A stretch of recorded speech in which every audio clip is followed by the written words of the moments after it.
18세기 미국의 1차 영적 대각성 운동의 중심 인물이요.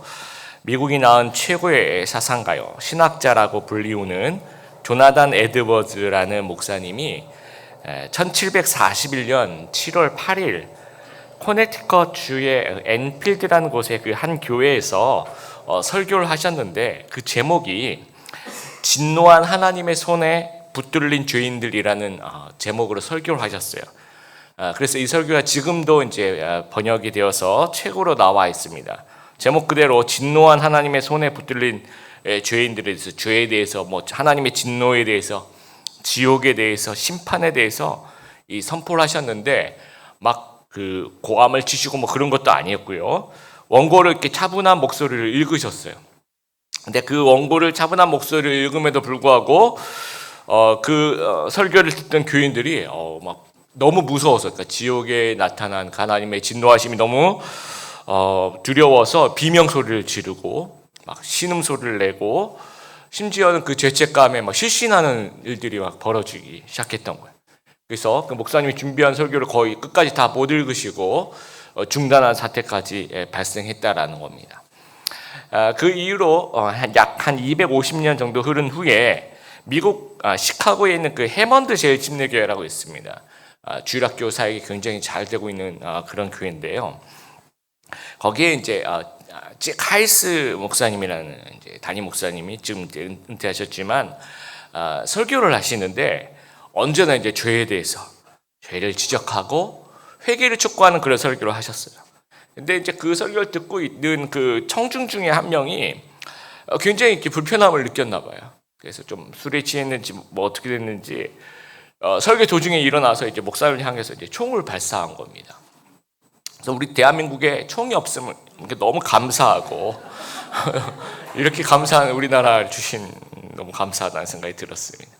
다행히 아무도 맞지 않고 이제 그 이후에 이제 제키 하이스 목사님이 이제 계속해서 똑같이 죄 계속해서 지적하고 회개를 촉구하니까 교회 그 운영위원회에서 이러면 안 되겠다 싶어서 강대상에 이제 방탄 유리를 이렇게 설치를 했다는 얘기를 들었습니다. 죄에 대한 지적을 들었을 때 우린 두 가지 반응이 있는 것 같아요. 어떤 사람들은 회개하고 겸손한 마음을 가지는 사람이 있는 반면에, 또 어떤 사람은 아주 불쾌감을 갖고 왜 나보고 죄인이라고 하느냐 하면서 이 반항심을 갖게 된다는 겁니다. 여러분이 이 둘 중에 어떤 부류에 속하십니까? 2017년에 미국의 그 기독교 관련 연구센터 중에 라이프웨이 리서치라는 기관이 있습니다. 근데 거기서 이제 조사를 했는데, 미국인의 그 3분의 2가 나는 죄인이라고 생각한대요. 그건 되게 바람직하죠. 미국인 3분의 2가 나는 죄인이라고 생각하는데, 그 뒤에 제가 좀 읽어보니까 그 3분의 2 중에서 진짜 5%만 내가 진짜 죄인입니다를 받아들인대요. 그러니까 나머지는 뭐냐? 나머지는 내가 죄인인 것 같긴 한데 굉장히 불편하다는 거죠. 그게 아주 기분이 나쁘고, 그런다고 해서 하나님이 나에게 벌을 주시고 뭐 영벌이 있고 지옥이 있고 이런 거는 없다고 생각한다라고 얘기하는 사람이 대부분이었다라는 겁니다. 세상은 죄에 대해서 어떻게 생각하는가라는 겁니다. 죄라는 것이 존재하는가라는 거예요. 무엇이 옳고 그른가를 연구한 학문을 우리가 윤리학이라고 얘기합니다. 윤리학은 이제 굉장히 이제 범위가 넓어요. 그래서 이 모든 윤리학을 다 이렇게 연구해 보면 딱 두 가지입니다. 두 가지 이론이에요. 뭐 거기서 다 파생되는, 첫 번째는 의무론이라고 하고 하나는 목적론이라고 하는데, 그 의무론이라는 것은 뭐냐면 원래부터 이게 옳은 행동이니까 이걸 따라야 된다라는 거예요. 뭐 칸트의 정원 명령이나 뭐 이런 겁니다. 그리고 목적론은 뭐냐? 뭐 여러분 공리주의 얘기 들어보셨죠? 최대 다수의 가치 있는 목적을 이루기 위한 행동으로서 행복 추구, 이게 이제 옳은 것이다라고 얘기를 하는 거예요. 근데 이제 이 의무론도 마찬가지, 목적론도 마찬가지, 이 공통적인 논란의 핵심이 뭐냐면 이 기준에 대한 이야기입니다. 그러니까 이게 옳은 행동이라는 것을 누가 결정하느냐라는 거예요. 그리고 이걸 어떻게 결정하느냐라는 겁니다. 의무론도 원래부터 이게 옳은 행동이야. 그럼 이게 뭐가 그러면 원래부터 옳은 행동인가라는 것에 대해서 그게 뭐냐라는 거죠. 그리고 원래부터 올바른 행동이라는 것을 누가 결정하느냐. 이 기준에 대해서는 이제 논란이 있다라는 겁니다. 목적론도 마찬가지예요. 최대 다수의 가치 있는 행복, 우리 모두를 위해서 이게 필요해. 그럼 이게 목적론인데요. 그러면 우리 모두를 위해서 이게 필요하다는 결정을 누가 하는 거냐? 또 이 결정을 어떻게 하는 거냐? 이렇게 기준으로 가게 되는 것이 이제 첨예한 어떤 논란이 있다라는 겁니다. 여러분, 법이라는 단어를 이제 한문으로, 저도 한문을 잘 모르는데요. 한번 찾아보니까 물수변에 갈거자를 이렇게 써서 그게 이제 법자입니다. 법. 그래서 사람들이 이렇게 물 흐르듯이 이렇게 가는 게, 순리대로 가는 게 법이다, 이렇게 이제 생각하는데 그게 오해래요. 그러니까 이 물수변이 이제 뭘 의미하냐면, 우리 그 광화문에 가면 그 상상 속의 동물 해태상이 있지 않습니까? 그 해태를 얘기하는 거예요. 그 해태할 때 그 해자가 만날 해자를 쓴대요. 그래서 한번 보니까 물수변 쓰고 그 다음에 뭐가 복잡하게 막 이렇게 거미줄 얽듯이 이렇게 얽혀 있더라고요. 도저히 상상할 수 없는 것들이. 그래서 아마 상상의 동물인 해태인 것 같습니다. 그 만날 해자를 쓰는데 그 물수변하고 그 다음에 이제 그 복잡한 그거를 생략해서 그냥 물수변을 쓰는 거예요. 그러니까 이 법자에 나오는 그 물수변은 해태를 얘기하는 거라는 거죠. 그래서 이 해태가 물론 이제 화재를 막아주고 그런 어떤 것도 있다고 하지만 이 시비와 선악을 판단하여 알려주는 역할을 하는 그런 상상 속의 동물이래요. 그러니까 이 해태는 더러운 것을 싫어하는데 죄 지은 사람 쪽으로 가서, 그걸 갈 거자죠, 가서 그 사람을 물어 죽인대요. 그래서 이 법이라는 뜻이 죄 지은 사람 쪽으로 해태가 가서 그 사람을 이렇게 물어 죽이는. 그래서 벌한다라는 뜻으로 그 한문을 쓰고 있다라는 겁니다. 그러면 어떤 것이 그럼 더러운 것인가? 무엇이 선악인가? 그러면 이 상상성의 동물인 이 해태는 어떤 기준으로 물어 죽이는가라고 물어보면 또 이게 첨예한 논란이 된다라는 겁니다. 제가 지난 시간에 좀 소개해드렸던 그 검사내전에 나오는 어떤 대화인데요. 그 산속에 비닐하우스에서 이제 도박장이 열린대요. 여러분, 그 영화 타짜 같은 데 보면 아마 그런 장면들이 나옵니다. 그것을 산에서 도박을 한다 그래서 줄여서 이 산도박이라고 얘기를 하는데, 거기를 이제 검찰이 가가지고 이제 습격을 해서 이렇게 검거를 했다고 할까요? 그래서 전부 다 잡아주고 이제 경찰청에 와서 이제 조사를 하는 겁니다. 그래서 이제 그거 여러분 수사 드라마 같은 데 보면 이제 앞에 앉아 있고 이렇게 조서를 쓰지 않습니까? 또 이렇게 물어보기도 하고. 근데 이제 거기에 그 박 여사라는 분이 이제 잡혀왔는데, 이분은 이제 이 도박을 너무 사랑하는 분이신 거죠.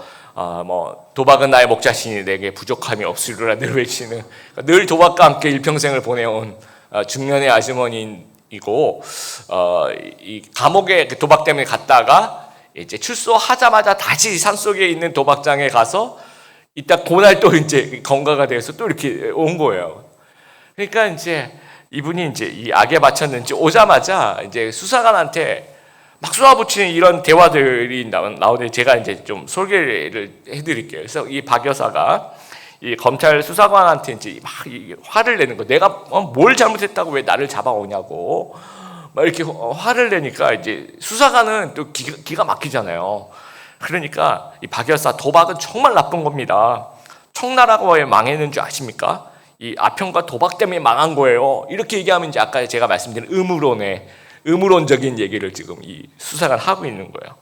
그랬더니 이제 박 여사가 지지 않고 계속 이렇게 얘기하는 거예요. 그럼 마카오는 왜 안 망하는 거예요? 그럼 라스베가스는 왜 안 망합니까? 하면서. 그리고 강원랜드나 과천 경마장은 괜찮은데 왜 나는 잡아가는 거예요? 이렇게 얘기하는 거예요. 이분도 굉장히 뭐랄까요? 스마트하시다고 해야 될까요? 나름대로 철학이 있죠. 이게 굉장히 철학적인 대화입니다. 이게 윤리학과 법철학에 대한 아주 심도 있는 대화를 이 박 여사와 이 수사관이 하고 있는 거예요. 그랬더니 수사관도 지지 않고, 박 여사, 잘 생각해 보세요. 당신이 오줌을 누는데 화장실에서 오줌을 누는 거랑 길거리에서 오줌을 누는 거랑 같아요, 틀려요? 이렇게 얘기하는 거예요. 이것이 이제 그 목적론, 아까 얘기했던 그 최대 다수의 행복을 위한 선택, 그 목적론적인 얘기를 하고 있는 겁니다. 그랬더니 박 여사가 지지 않고, 나는 도박이 너무 좋다라는 거예요. 내가 좀 하고 싶은 걸 해달라는 겁니다. 나에게 도박할 자유를 달라라는 얘기예요. 그랬더니 이제 수사관이 그런 얘기를 합니다. 이 사회에 이건 악영향을 끼치는 거다. 이 도박은. 악여사 또 짓지 않고 얘기를 하는 거예요. 이게 무슨 악영향이냐. 이 도박을 해도 망가져도 내가 망가지는 거지. 내 신세를 망가뜨릴 수 있는 자유를 나에게 달라라는 거죠. 그럴싸하죠. 그래서 이제 이 수사관이 얘기하는 것이 이제 그 법 철학에서 얘기하는 후견주의라는 겁니다. 자신에게 해로운 행위를 할 때 그 사람이 아무리 원해도 공동체는 그 해로운 행위를 막거나 제재할 수 있다라는 거예요. 법 철학에서 얘기하는. 그래서 이 대화에서 계속 부딪히는 것이 서로의 기준과 상식이 다른 문제가 계속 부딪히는 거예요. 우리도 살면서 이제 도박 문제도 이제 마찬가지지만 뭐 그런 것도 굉장히 많습니다. 옷차림, 어떤 사람은 좋다 그러고 어떤 사람은 좀 좋지 않다라고 얘기하고. 그 다음에 이제 뭐 하다못해 우리가 이제 점심시간에 탕수육을 먹기로 해도 그렇죠. 딱 배달이 되어 왔는데 갑자기 소스를 뜯어서 갑자기 누군가 부어버려요. 그러면 거기서 이제 국민의 반이 딱 나눠집니다. 이것은 옳지 않다. 부먹은 올바른 행동이 아니다. 라고 얘기할 때 아니다. 찍먹이 이게 진리고 찍먹이 곧 길이요 진리요 생명이다. 이렇게 얘기하면서 이게 대한민국 국민이 이렇게 들러 이렇게 쫙. 이 중에서 제가 이게 손들라 그래도 이게 굉장히 첨예한 대립이 아마 있을 거라고 생각합니다. 사람마다 이제 기준이 다르다라는 거예요. 그러니까 사람들이 내리는 결론이 어떻게 보면 사람들이 내리고 싶은 결론을 내리는 것. 각자가 하고 싶은 대로 하고 살고 싶은 마음이 있다라는 겁니다. 근데 이것이 기호의 문제. 뭔가 기호의 문제 뭔지 아시죠, 여러분? 내가 스스로 어떤 옷을 입고 어떤 음식을 먹고 이제 선호에 대한 부분이라면 이것은 이제 관용이 중요한 덕목일 수 있어요. 그 사람의 기호를 이제 이해해주는 관용이 필요한 그런 부분이 있을 수 있습니다. 그런데 이것이 선악의 문제일 경우에는 만약에 이 관용의 덕목이 먼저 앞서게 되면 이제 큰 혼란이 일어나게 되는 거예요. 예를 들어서 어떤 분이 나는 살인만 하면 막 힐링이 돼요. 마음이 평안해져요. 이러면 그러세요. 그러면 원래 하고 싶은 대로 그냥 하고 사세요. 이렇게 얘기할 수는 없는 거잖아요. 그렇죠? 그러니까 원칙이 아까는 기호의 문제는 관용이 중요한 덕목이라면 선악의 문제는 원칙이 중요한 덕목입니다. 원칙이 필요하다라는 거예요. 그래서 선진국일수록 뭔가 더 자유로울 것 같은데 선진국 가면 갈수록 법과 기준이 아주 분명해요. 그리고 법과 기준이 제 기능을 발휘하고 있다는 거죠. 그 법과 그 분명한 테두리 안에서 국민들이 이 자유를 누리는 나라가 굉장히 선진화된 나라라는 겁니다. 그래서 성경은 그 기준을 진리라고 선언합니다. 우리 이제 오늘 말씀 보니까 하나님의 진노가 불의로 진리를 막는 사람들이라고 얘기합니다. 그럼 진리는 무엇을 의미하는가? 우리 주일 설교 노트에 요한복음 14장 6절 같이 읽겠습니다. 시작. 예수께서 이르시되 내가 곧 길이요 진리요 생명이니. 이게 원어에 보면요, 그 더 정관사 더가 하나씩 붙어요.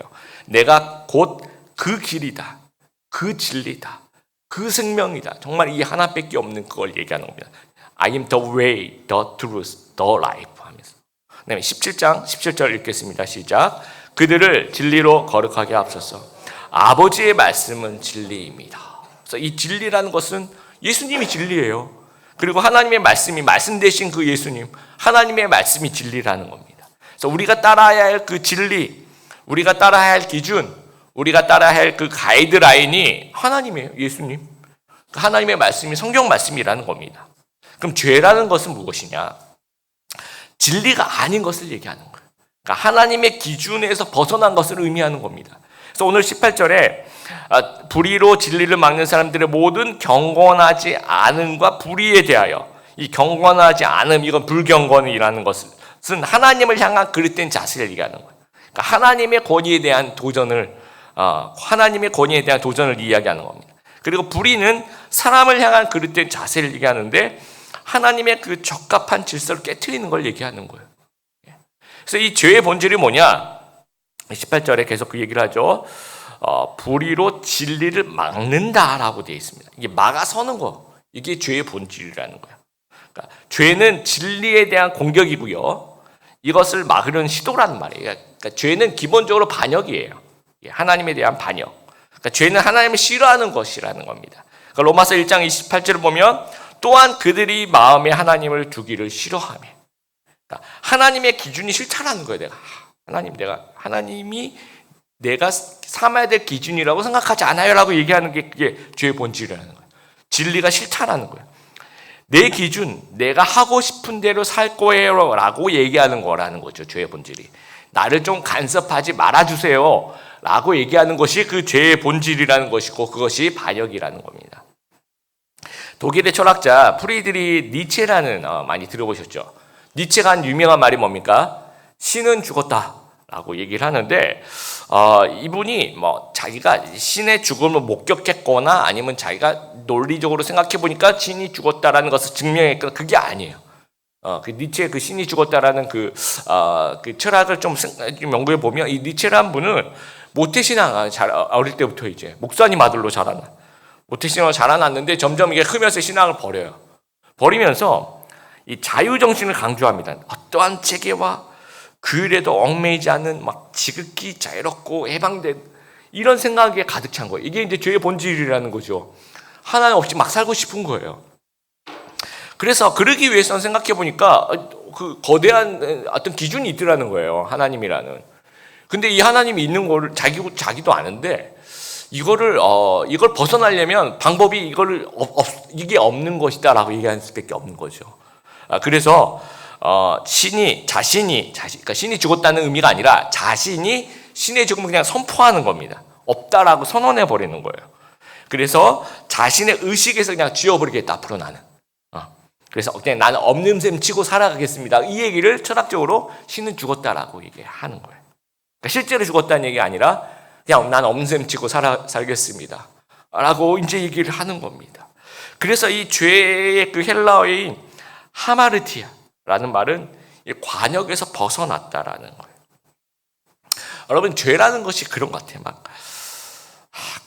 그러면 안 되는데 그러고 싶은 거. 아까 이제 제가 그 책에서 그 박여사 얘기를 했는데, 그렇게 나에게 나 혼자 망가지면 된다라고 그렇게 악을 쓰고 대들던 박여사가 이제 딸이 이제 찾아온 거예요. 그 엄마가 또 잡혀갔다는 소식을 듣고, 딸이 왔는데 그 차림새가 이제 그 책에 보면 굉장히 이 딸이 이제 엄마가 가족 버리고 이제 한평생 도박에 이제 하니까 혼자서 그냥 자라나는 거예요. 그리고 이제 겨우 이제 어느 이제 대학을 가서 또 이제 밤에 아르바이트를 하는데, 아마 고깃집에서 이렇게 주방 그 보조라고 해야 될까요? 그 일을 하나 봐요. 열심히 그 불판을 닦다가 이제 전화를 받고 옷 갈아입을 틈도 없이 이제 그렇게 온 거예요. 그랬더니 이제 온몸이 이제 그 땀으로 절여 있고 일하면서 그 어떤 흐트러진 그 어떤 모습으로 와서 엄마를 이렇게 보는데, 엄마가 이제 이 딸을 보는 순간 자기가 갖고 있던 나를 망가뜨릴 권리를 달라고 그렇게 악을 쓰던 그 엄마가 엉엉 울기 시작하는 거예요. 딸이 너무한테 미안한 거예요. 한평생 그 얘를 그냥 버려뒀으니까. 그 딸도 자기 엄마가 자기를 한평생 버린, 그러나 이제 이런 일만 있으면 또 찾아가서 또 엄마를 이제 찾아가야 되는. 그렇지만 우리 엄마하고 이런 어떤 이 둘이서 붙잡고 이제 엉엉 우는 거예요, 조사실에서. 그랬더니 그 시끌벅적했던 이 조사실이 조용해지더라는 거예요. 그러니까 죄란 이런 것 같아요. 그러면 안 되는데 그러고 싶은 거예요. 이 죄에 대해서 하나님의 진노가 있다라는 거예요. 하나님이 이 죄는 그대로 그냥 안 지나가는 거예요. 본문에 하나님의 진노가 불의로 진리를 막는 사람들의 모든 경건하지 않음과 불의에 대하여 하늘로부터 나타난다라고 분명하게 얘기하고 있습니다. 이 로마서의 본론이 28절부터, 오늘 우리가 본론으로 바로 들어갔는데, 본론부터 좀 이 천국에 대한 얘기를 한다든지 이렇게 회복에 대한 얘기를 한다든지 그러면 좋은데, 처음부터 그냥 이 돌직구를 날려합니다. 아픈 거 건드리는 거예요. 그것은 하나님이 좀 잔인하셔서 그런 것이 아니고요, 냉정하셔서 그런 게 아니라는 거예요. 정확하게 우리가 이제 로마서 18절부터는 어떤 내용이 이어지냐면, 유죄 판결에 대한, 인간은 죄인이다. 따라해 봅시다. 유죄 판결.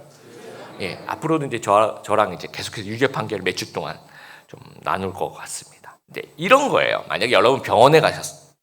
병원에서 이제 순서가 되어서 이제 의사 선생님 앞에 이렇게 딱 앉았어요. 그랬더니 의사 선생님이 여러분을 딱 보고, 아, 다음 달쯤 되면 요단강 건너가실 것 같네요. 이렇게 그렇게 뭐 보자마자 얘기를 하지 않잖아요. 그렇죠? 그러면 앉자마자 뭐라고 얘기합니까? 어디가 아프셔서 왔습니까? 이렇게 물어보죠. 문진이라고 하죠. 아, 그러세요? 어디가 아프고, 아, 그러면 잠깐 볼까요? 그래서 이제 뭐 청진기를 대기도 하고, 아니면 환부를 보기도 하고, 이거 검사를 좀 해야 될 것 같습니다. 해서 뭐 어떤 조직 검사를 한다든지, 뭐 피 검사를 한다든지, 엑스레이를 찍고, 뭐 초음파를 찍고, 뭐 CT를 찍고, 검사가 나온 다음에 보니까 진단을 내리는 거죠. 이런 병이 있습니다. 라고 진단을 내리는 이유가 뭡니까? 그 진단을 하는 이유는 그래야지 이제 치료를 시작하는 거예요. 그러니까 진단부터 내리고 치료를 하는 겁니다. 그러니까 오늘 이 로마서의 본론이 이거예요. 복음은 인간의 상태를 먼저 진단하는 겁니다. 그러면서 검사의 기소장을 작성하는 거예요. 유죄 판결이에요. 인간은 죄인이다. 그래서 죽을 수밖에 없는. 그래서 모든 이제 1장 18절부터 3장 20절까지 이제 그 얘기가 계속 나옵니다.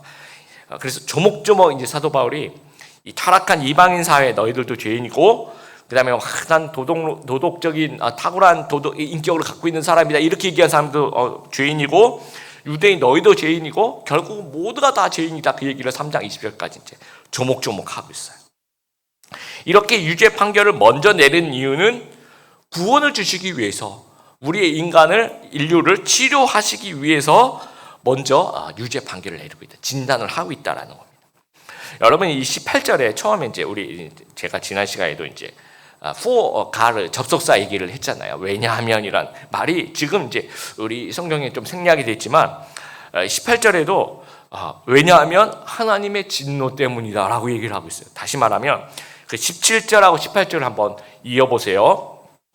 믿음으로 의롭게 된대요. 의인은 믿음으로 말미암아 산대요. 왜냐하면 하나님의 진노 때문이에요. 요거 잘 이해하실 수 있으면 오늘 본문을 이해하실 수 있는 거예요. 다시 말씀드릴게요. 17절, 18절은요. 믿음으로 의롭게 될 수밖에 없는 필연적 이유를 밝히는데 그 필연적 이유가 하나님의 진노하심 때문이라는 거죠. 자, 우리에게 죄가 없으면 우리는 믿음이 아닌 행위나 또는 선함과 거룩함 때문에 스스로 어려움에 이르는 거예요. 하나님의 진노하심도 없고 혼자 그냥 어려운 거죠. 그런데 이제 죄가 우리 유죄 판결이죠. 죄인이에요. 하나님의 진노가 있습니다. 그렇기 때문에 복음이 나타나고 십자가가 나타나고 그 복음에 하나님의 의가 나타나서 오직 의인은 믿음으로 어렵게 산다라는 거예요. 그래서 17절하고 18절이 그렇게 이어진다. 우리가 믿음으로 어렵게 되는 것은 하나님의 진노, 우리가 죄 때문에 그런 거야. 그러니까 우리가 죄 때문에 하나님의 진노하심이 있기 때문에 우리는 행위로 구원 얻을 수 없고 오직 믿음으로 구원을 얻는 거야. 그 얘기를 지금 17절하고 18절에서 하고 있습니다. 제가 이 설교 준비하면서 옛날 그 사역했던 그 한 장면이 생각이 났었는데, 강남에 어느 이제 큰 교회에서 제가 이제 부목사 생활할 때 저희 부서에 좀 내면이 조금 불안정한 어떤 자매가 있었어요. 그래서 근데 되게 착한 자매인데 그 내면에 이제 좀 너무 불안정해서 이제 주변을 너무 힘들게 해서 그 교회에 이제 상담실이 있었습니다. 그래서 제 생각에 그 이제 교인들 중에서 상담을 공부하신 분들이 좀 많으셨는데 그분들이 이제 자원봉사 이렇게 돌아가면서 시간을 배정해서 이제 그 교회에 이제 연락을 하면 그쪽에서 이제 약속을 해서 이제 교인들이 이제 대화를 이렇게 같이 나누면서 도움을 주시는 그런 제도가 있었어요. 그래서 이게 이 자매가 우리 상담실 우리 집사님들하고 같이 얘기하면 참 좋겠다 생각이 들어서 제가 상담실에 전화를 했어요. 그래서 어느 집사님 받으시더라고요. 제가 이제 대학부 맡고 있는 어느 목사인데 저희 부서에 이런 자매가 있는데 혹시 좀 만나 주실 수 있으면 좀 대화를 나눠 주시면 참 좋겠습니다. 그렇게 얘기했더니 그 집사님이 저희 상담실에 원칙이 있는데 목사님처럼 그렇게 하면 안 된다는 거예요. 어떻게 하면 되냐고 했더니 그 자매가 직접 상담실에 저 얘기하고 싶어요. 저하고 시간을 좀 내주세요. 라고 이렇게 요청을 해야 된대요. 그러니까 제가 하기 싫으면 끄잡아 와서 넌 아무래도 좀 대화를 해야 될 것 같아. 대화 이래가지고는 이제 이 상담 자체가 진행되지 않는다라고. 그러면서 그러시냐고. 그러면 내가 좀 얘기를 해보겠다 그래서 우리 자매님 정말 우리 집사님들 우리 다 같은 교회 집사님들 이렇게 도와주시는 게 있는데 그냥 만나서 차 한잔 마시면서 대화 좀 나눴으면 좋겠다고 얘기했더니 그 자매가 목사님 싫어요 그러는 거예요. 그래서 왜 싫으냐 그랬더니 저는 괜찮아요. 저는 뭐 그러니까 그 자매 그 정확한 워딩 그렇게 얘기하지 않았지만 나는 아무렇지도 않은데 왜 나한테 이걸 왜 상담을 받으라고 하느냐 이런 얘기를 하는 거예요. 그래서 너는 아무렇지 않지 않다 이 얘기를 막 하고 싶은데 그 얘기를 막 대놓고 못했어요. 막 너는 아무렇지도 않지 않고 이렇게 우리가 너무 힘들다 너 때문에 좀 상담 좀 받으면 안 되겠니 이런 얘기를 막 하고 싶은데 그게 못했죠. 이렇게 좀 하면 어떻겠니 그랬더니 싫어요. 그러니까 저도 이제 방법이 없었어요. 그래서 결국 그 자매는 상담을 못 받았어요. 그 알코올릭 어너니무스라는 그 AA라는 모임을 한번 들어보셨을까요? 익명의 알코올 중독자 모임이라고 이 1935년 미국에서 시작을 했는데 그 알코올 중독으로부터 해방을 원하는 사람들이 이제 서로 모여서 상호 협조하는 그 활동 모임을 이제 AA라고 얘기를 합니다. 근데 이 12단계의 이제 치료 그 단계가 있는데 제일 첫 번째가 뭐냐면요. 제가 읽어볼게요. 우리는 알코올에 무력했으며 우리의 삶을 수습할 수 없게 되었다는 것을 시인한다. 그러니까 제일 먼저 해야 될 게 뭐냐면 자신이 알코올 중독자임을 시인해야 돼요. 그렇지 않으면 그 다음 단계로 넘어가지도 않고 이 모임에 나올 수도 없습니다. 그러면 이제 이게 이름이 알코올릭 어너니무스 익명의 알코올 중독자 모임이잖아요. 그러면 가서 자기 이름은 안 밝혀도 돼요. 뭐 제가 이제 김치면 대신에 자기가 알코올 중독자임을 선언해야 돼. 그 모임에서. 그럼 자기 소개를 해요.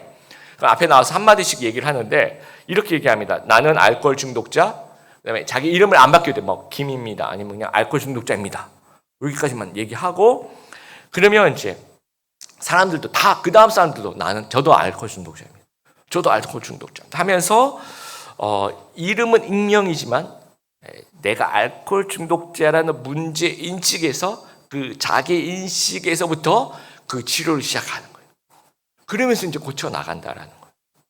병원에서도 마찬가지예요. 선생님 굉장히 심한 지금 상태입니다라고 이제 진단을 내려줬어요. 그러면 치료를 시작해야 될 거 아니에요. 근데 안 믿어요. 저는 말도 안 돼요. 저는 그럴 리가 없어요. 저에게 이런 병이 있다고 얘기하시면 저는 굉장히 자존심이 상했어요. 그러면서 나가버리면 치료가 불가능하다라는 겁니다. 그래서 그래요. 제가 그런 병이 있군요. 자, 그럼 제가 어떻게 하면 되죠? 그러면 거기서부터 시작하는 거. 저희 병원에 정말 실력 있는 의료진이 너무 많고 좋은 치료학들이 굉장히 많기 때문에 치료 시작하면 얼마든지 회복될 수 있다고 하면서 이제 한 걸음 한 걸음 나아가게 된다라는 거.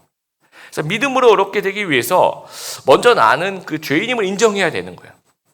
무신론자들이 얘기하는 것이 이제 진리가 없다라는 겁니다. 신이 없으니까 진리가 없는 거죠. 종교다원주의자도 마찬가지예요. 모든 게 다 진리고 이 종교도 진리고 이 종교도 진리고 하면 이게 굉장히 멋있긴 해요. 이렇게 얘기하면 멋있는데 구원이 없는 거죠. 구원을 주는 능력은 그 진리가 없으니까 진리가 없다라고 모든 것이 다 진리라고 생각하면 구원을 줄 수 있는 능력은 없는 것입니다. 그래서 죄에 대해서 얘기하면 기분이 나빠요. 막 불쾌해요. 이것 자체가 내가 죄가 있다라는 죄의 본질에 대한 얘기를 하는 겁니다. 그래서 우리가 믿음이 있다, 신앙이 있다라는 얘기는요. 어디서부터 시작하냐면 하나님이 그 절대 기준이 되는 것을 인정하는 것부터 시작하는 거예요. 여기서부터 시작하는 겁니다. 하나님이 내가 기준을 갖고 있었는데 보니까 하나님의 기준을 내가 따를 거야. 이러면서 신앙생활이 시작이 되는 거거든요.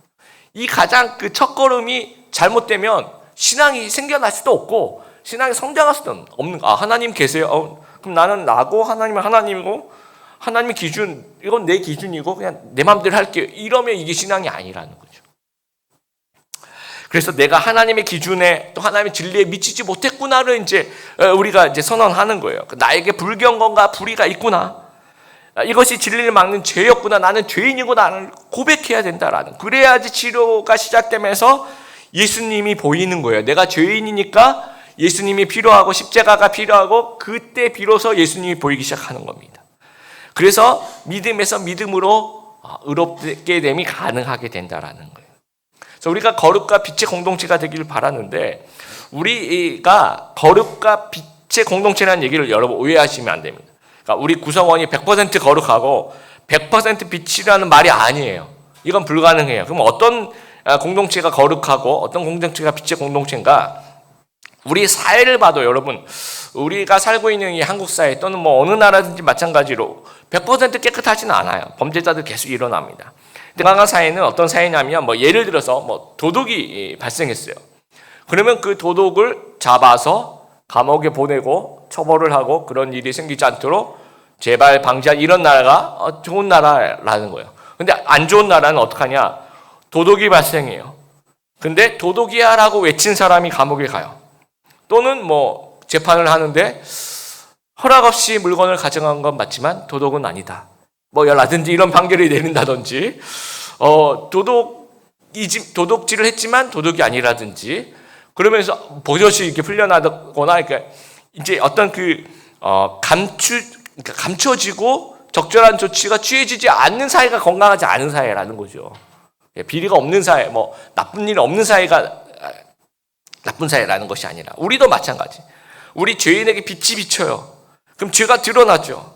그럼 그것을 곧바로 인정하고 회개하고 빛으로 나가는, 그것이 빛의 공동체라는 거예요. 그것이 거룩한 공동체, 그게 건강한 공동체라는 겁니다. 근데 빛이 막 비치는데 빛 나에게 오지 마 막 도망치고 아니라 그리고 막 그러면서 나는 빛이 싫어, 이건 이제 빛의 공동체가 아니라는 겁니다.